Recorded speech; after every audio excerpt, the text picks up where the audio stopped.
type of synovial joint in which the ball-shaped surface of one rounded bone fits into the cup-like depression of another bone. Out of all the joints, the ball and socket has the greatest range of motion. The ball and socket joint of the hip allows you to abduct your leg and adduct your leg. The ball and socket joint allows one to perform elevation and depression. The hinge joint is a synovial joint that is formed between two or more bones where the bones can only move along one axis. Common locations of the hinge joint are the elbow and the knee. The hinge joint in the elbow allows one to perform flexion and extension. In a condyloid joint, an oval-shaped condyle of one bone fits into an elliptical cavity of another bone. This type of joint permits a variety of movements in different planes. Rotational movement, however, is not possible.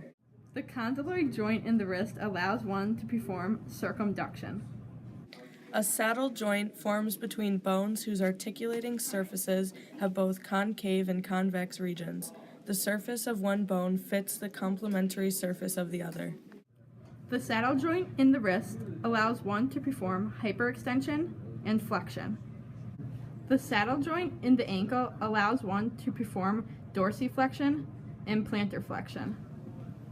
In a pivot joint, the cylindrical surface of one bone rotates within a ring formed of bone and ligament. Movement is limited to the rotation around a central axis. The pivot joint in the neck allows one to perform rotation. The plane joint is also known as the gliding joint. The articulating surfaces of the gliding joints are nearly flat or slightly curved. They allow sliding and twisting movements.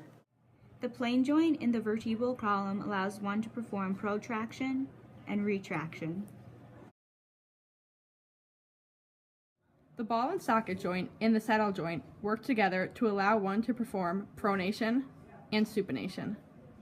The ball and socket joint and the saddle joint in the ankle work together to allow one to perform eversion and inversion.